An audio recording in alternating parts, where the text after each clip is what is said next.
Welcome back, everyone, to the eCoreAcademy e-learning platform. My name is AJay, and today we're going to be looking at the major organs of the lymphatic system, and this will be the part 2 video. The video after its predecessing video, which is the major organs of the lymphatic system, part 1. There will be 2 parts for this sequences of lessons. I just wanted to break it up into 2 separate videos so that it's a bite-sized chunks for you all to absorb within the lymphatic system as we are approaching its end, and I want to make sure that everyone understands it completely without getting too overwhelmed. But before we jump into today's topic, please make sure to do 4 things. Please make sure to smash the subscribe button, hit that like button on this video, turn on post notifications by clicking that little bell icon right next to the subscribe button, and also commenting down below. We really do appreciate all of your comments, your constructive feedbacks, and future video suggestions as well, so that we can pay attention to those, even respond to those. They do not go unnoticed. So we really appreciate if you do all 4 things. Now that you've done all of those things, let's take a look at exactly what our theme and goal of today is. I'm going to remind you it's going to be the similar theme from the previous video, and we're going to go into a separate extent of the major organs of the lymphatic system. We started by looking at the 3 first organs of the lymphatic system, and then we're going to look at the other 3 afterwards. So the 6 major organs, minor and major organs of the lymphatic system. So in this lesson, we'll be looking at essentially those 3 next organs that predecess after those 3 original organs. We're going to be looking at the functions of those organs. They'll be split into either part 1 and part 2s, or just simply one slide talking about the functions. And then I'll also follow up with a structure slide going through what exactly the structure of each of those organs are, how they look visually with diagrams, and how exactly we can take them apart and attach their functions to their physiological structures. All right, without further ado, let's jump right into it. Starting off with the first slide, I just wanted to remind you of what exactly these lymphatic organs are that we covered before, that I was previously talking about in the first intro slide. So just to remind you, the major organs of the lymphatic system include the spleen, the appendix, and the Peyer's patches. Those are the first 3 organs that we covered in our part 1 video of this whole lesson sequence. But in this part 2 video, we're going to be focusing on the other 3, which include the thymus, the tonsils, and also bone marrow. And just to put out there, lymph nodes are also important lymphatic organs that are included as the 7th major organ. However, they were covered in previous videos, specifically our lymph circulation video, which is also linked down for our major organs of the lymphatic system part 1. And also our previous video, major organs of the lymphatic system part 1, is also linked to this video. All of the videos are sequentially organized, so you can really go into our playlist in our anatomy and physiology playlist on our channel, go to our main channel, and you will be able to see all the videos in their order. And specifically in lymph circulation, I do go over lymph nodes and go over a whole spiel about those. I absolutely love those organs, so please tune into that video as well.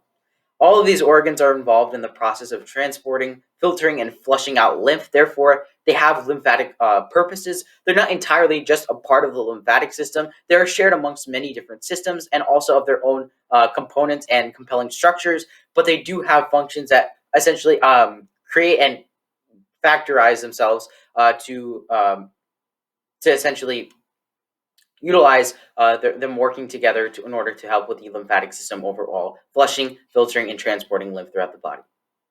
And as you can see here, lymphatic system, just to remind you, is a group and network of vessels that actually stretch, vessels and tissues that stretch across the entirety of the body. And these tissues and vessels will be located within these organs and have specialized properties within these organs that help with the overall lymphatic system in draining out the entire body of excess fluid and maintaining homeostasis while it's doing so. All right, let's move on to our very first organ, which is the thymus. So we're going to take a look at the thymus function, and this is our part 1 slide. So the thymus, what is the thymus? The thymus is responsible for the major production of lymphocytes, thymosin, and thymopoietin. And I will go into what thymosin and thymopoietin are.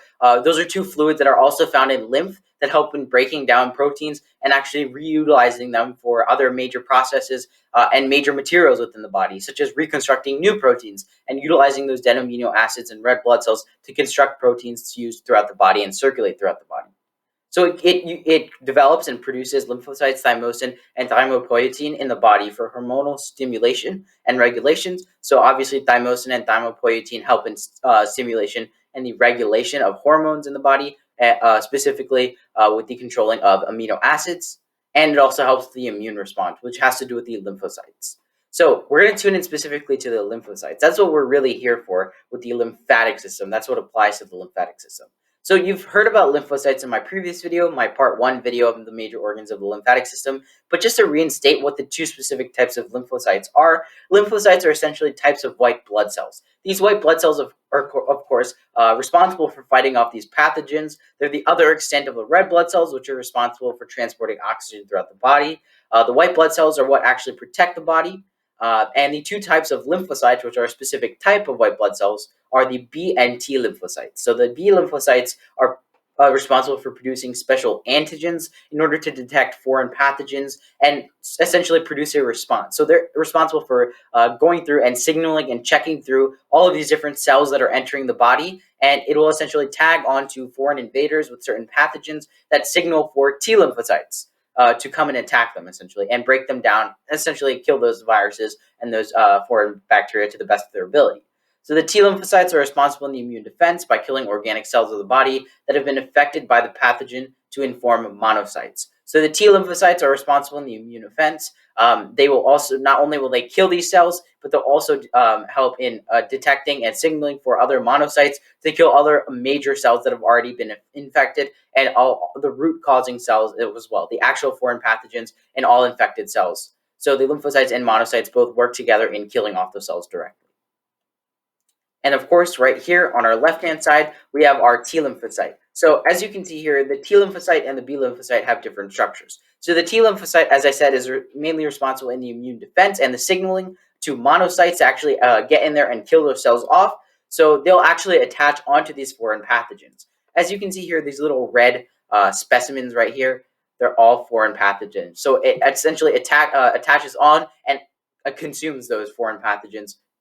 What you can all infer it actually kills those pathogens along with the monocytes. And then on the right hand side, we have the B lymphocytes, which are responsible in detection. Across them, you can see these little spiky, almost like spiky contraptions that are attached to its surrounding surface. And those, of course, are your antigens that are then released and alert and signal and stimulate certain signals so that monocytes and lymphocytes can actually go in and do the dirty work by attaching onto these pathogens, indicating that they're pathogens so that these other cells can go and kill them off. All right, now moving on. This is thymus function part 2. The thymus is probably the most important, of course, the most important organ in this video. And then previously, the spleen was the most important organ in that video. But of course, all of these have their own equal functions and their own equal purposes in their own special ways. So just to extend off of the thymus allows for the circulation of white blood cells to other major organs. So after actually producing those white blood cells, it allows for the circulation of white blood cells to other major organs of the body through the bloodstream, including the spleen, appendix, nodes, and vessels that will later repurpose these cells as blood plasma. So when this is happening, white blood cells do not only function in breaking down and helping essentially kill off these foreign invaders as such by moving to these nodes, vessels, and appendix, these other organs and other minor structures, but it also repurposes these cells as blood plasma. So once these cells die off, it'll then decompose them and form them into blood plasma, a very key component in blood, and it'll also help in forming your amino acids, your proteins throughout your body. Its function this is very unique. The function of the thymus is only for the earlier stages of life throughout childhood and teenage years. So its peak of function and only function is in your childhood and teenage years. It then turns into a piece of fat once you reach adulthood, and after you reach your childhood and your teenage years and you reach adulthood, it'll then be absorbed by the body as a form of energy. So it'll start as a regular organ producing vitamin B and helping in producing all of your white blood cells and circulating them. But after a certain amount of time, after your teenage years, you would have already had enough white blood cells circulating throughout the body that are able to decompose and provide materials for new production.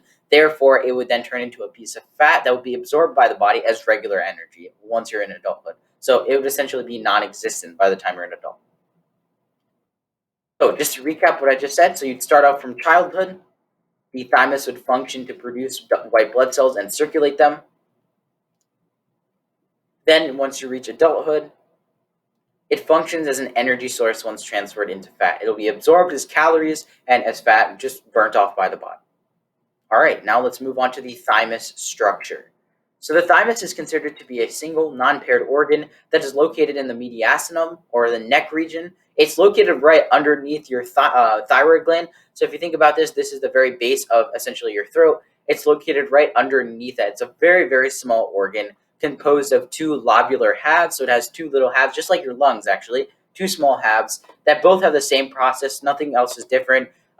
As to separate counterparts. So they're just separate counterparts of each other with the same exact function as each other and same exact structure. They're located underneath the thyroid gland, as I said, and is very small in size, comparatively similar to a group of lymph nodes. So those are like the smallest organs in the lymphatic system, just as Peyer's patches are. So those are like the size of lima beans. So essentially, it's just a small group of those that actually make up the size of your thymus, the density and the size of it. And also, just as another side fact, the thymus also helps in the production of vitamin B that lymphocytes and other WBCs, white blood cells, lack throughout the body. So it helps in replenishing these white blood cells that it produces. Its structure will change over time and into adulthood as it will be absorbed as fat content by the body. Therefore, it is considered a non-vital structure. However, in the earlier stages of your life, it does really help in lymphatic response and immune response overall because it helps produce your white blood cells that will later be matured and will later have a sustainable amount of harvestable materials to actually produce on its own. So it's a very important structure, but it is non-vital. It's very helpful. As you can see here, it's located near the where the esophagus comes down, essentially comes down the center of the body, and it's located right near in between the lungs itself. It's located in the lower neck region. This is called the mediastinum. It's directly below the neck itself, and it's about a couple inches off from the thyroid gland, which is located at the base of the very neck. You can actually touch your thyroid if it's inflamed, and that's not a good thing. So if it's inflamed, please go get that checked out. And as you can see here, it has two lobular halves, two halves to it that both circulate, that both produce together, just as the lungs do. They both have the same exact function as each other, and they both exit at one common point, your vein and your arteries, as well as your lymphatic ducts that goes to the lymphatic vessels in the body. All right, let's move on. Now let's take a look at our tonsils, which are our second major organ for this video. So tonsil function. So the tonsils are responsible for housing white blood cells, specifically lymphocytes and monocytes, for an immediate immune response in sensitive areas and cavities of the body. So this is more of an immediate response. This helps in eliminating any future risk factors, and this is really helpful. It's kind of like when you're in an airport, correct? At the very, essentially once you're walking into the airport, they actually have airport police right on the outside of the airport before you actually get into customs. So what's happening there is they're looking for any suspicious behavior or any suspicious persons or people that may not have the right qualifications, may not even have a passport with them or the proper boarding ticket to even enter into the airport. So they save the hassle for the other security guards inside that might already have their hands full. So that's essentially what's happening here. The tonsils are your immediate first line response so that it does not have to back itself up before trying to limit that response within the body. So there's other white blood cells located within. So they are extremely important. So there's three major types of tonsils, and I'll tell you exactly where they're located. They're all located within the essentially your facial cavities, your facial sinus cavities, and your facial cavities overall. So you have your pharyngeal tonsils, which are located at the top of the pharynx and behind the nose cavity. So the pharynx is merely the meeting point between the actual base of the throat and the esophagus. So that's a meeting right here, and it's located near towards the nose. So it's located back towards the nose, towards your sinuses, near your eyes, essentially. And then you have your palatal tonsils, which are located at the before site of the oral cavity. Those are located right at the base of the throat, so right where the base of the throat is. And then finally, you have your lingual tonsils, which are located on opposite sides of the tongue near the root. So if you look at the very back of your throat, at the bottom, if you lift your tongue up, that small, essentially that squishy part you'll see on the side, there are little glands there that look like glands, but they're actually your lingual tonsils. They're also there. And so it's nearly located near your mouth and your nose, and also covering for your eyes when any fluid enters through your eyes to help eliminate major amounts of bacteria before entering the body. And as I said here for the palatine tonsils, I said tonsillitis. Many of you might be familiar with tonsillitis, and some of your family members or friends or people that you know may have actually gotten tonsillitis before and had to get their tonsils removed. That's when they're getting infected because, like I said, there's a lot of bacteria that's going into your mouth, and also you're inhaling.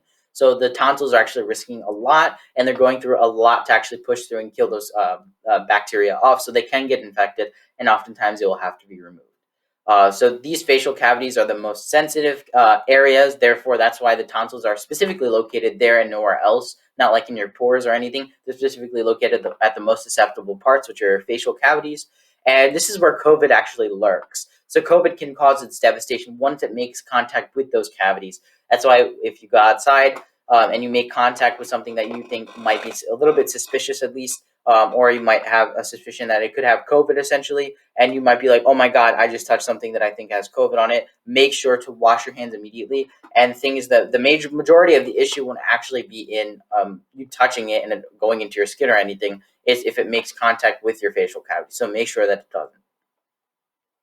And as you can see here, just as an example, we have our adenoids at the top. That's that little uvula it's at the top of the uvula, which is that little essentially like a little clock tower hanging downwards at the back of your mouth, the opening of your mouth, the before side of it. And then on the side, you can see there are some tonsils there. Those will essentially be your palatine tonsils, and also at the bottom would be your lingual tonsils. All right, now we're on to tonsil structure. So the structure of tonsils consists of masses of lymph tissue that are placed along the mucous outer covering of areas near the pharynx. So that pharynx is the meeting point between the base of your throat and the esophagus. It's located all around those areas and along the mucous outer coverings of them. Those mucal outer coverings include like your base of your throat, saliva and mucus are both made out of the same structure. So wherever you're producing those glands, wherever those glands are, it's going to be located in the same area.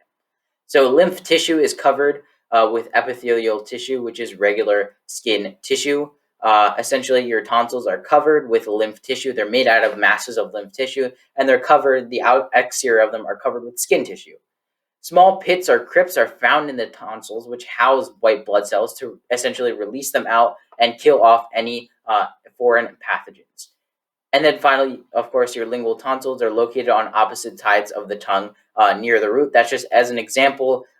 Once they're at the base of your tongue near the root, those little crypts and those pits within the lingual tonsils will then release those white blood cells to immediately enter the forefront of the mouth. So the three types of tonsils cover the majority of the issues concentrated towards the pharynx, which are the most susceptible cavity areas and cavities for foreign pathogens. And the removing of the tonsils, as I said before, will be considered non-invasive and non-vital, as it is a slower immune response that will merely result as a consequence. That's all. So as you can see here, these are the three tonsils. The pharyngeal tonsils are located more towards the back interior of the nose, the nasal cavity, and then the palatine tonsils located towards the root of the tongue. The root of the tongue, lingual tonsils are located downwards and more towards the base, and the pharynx, the meeting point between the esophagus and the base of the throat. All right, and for our last slide and our last major organ, we have bone marrow structure and function. So bone marrow is found in the cortex and base ends of bone and provides up to 60% of white blood cells found within the body. That's its major purpose. It's responsible for producing new blood cells and helping in producing new bone tissue for your bone. So it's very, very important in producing that blood, including 60% of the white blood cells found within the body, giving those materials and also directly producing them. So bone marrow helps in producing healthy red blood cells, which then carry lymph to the rest of the body. That's the function using red blood cells. They help in producing and transporting oxygen and many other materials like lymph. That's why they actually don't have a nucleus, and they're very flat-headed to carry the most. They have the most amount of surface area to carry the most amount of contents. White blood cells are circulated throughout the body for immune response from the bone marrow, and also the bone marrow helps to replace and build up bone once it is broken down, breaking down the old bone and replenishing it with the new bone produced in order to protect the body and keep it as healthy as possible. And bone marrow is the main storage site for nutrients such as calcium. That's why they always say drink milk. And another cool fact with what you should consume to help your bone marrow, eating bone marrow is so healthy in building up your own. So eating bone marrow from other animals, like say for example, you're eating chicken or even lamb, say for example, it has a lot of bone marrow in it, and when you actually consume the bone marrow, it's perfect for your own bone marrow. It has a lot of calcium in it, and it helps strengthening it. But also as a substitute for all of you vegetarians out there, milk and cheese are also very good, loaded with calcium. And just as a diagram, if you look at an entire bone here, at the very ends, the distal ends of the bone, you would see that you have bone marrow. And it's a very spongy type of bone that helps in producing new blood cells. As simple as that. And it's very, very important and vital for the body, just as simple as it is. Just as simple as the fact that it produces blood cells. And all of those things are very vital for the body, for it to function and get the proper nutrients throughout the body through the bloodstream and through circulation. All right, everyone, so that'll be it for today's video. Please make sure to like and subscribe down below and turn on post notifications so you don't miss out. And also feel free to leave a comment down below. This has been the eCoreAcademy e-learning platform. Please make sure to check out our website as well, not just our YouTube channel here, but also our website at www.ecoreacademy.org. We have plenty of all of our videos there with plenty of note sheets, worksheets, and quizzes that go along with each and every single one of our videos, as well as these PowerPoints uploaded there. So you get the full entire learning experience and all the courses accessible there. So please go ahead and check that out. Making an account for free, you get full progress checks and all the benefits out there. Feel free to email us at eCoreAcademy@gmail.com if you have any questions or if you just want to reach out. And also check out all of our socials. Full links are in the description box below at Pinterest, Facebook, Twitter, Instagram, and also TikTok.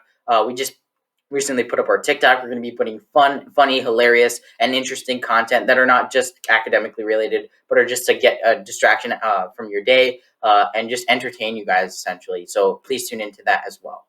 All right, everyone. So as you can see on this platform, we've been having a lot of new faces showing up, a lot of new teachers and new additions with new courses on this platform. We're one of the realest channels on YouTube, and we couldn't have done this without all of your support. So thank you so much. Please make sure to check out all of their videos in the meantime. Once again, everyone, this has been the eCoreAcademy e-learning platform. This has been AJay Raj, and I'll see you guys in the next one. Peace.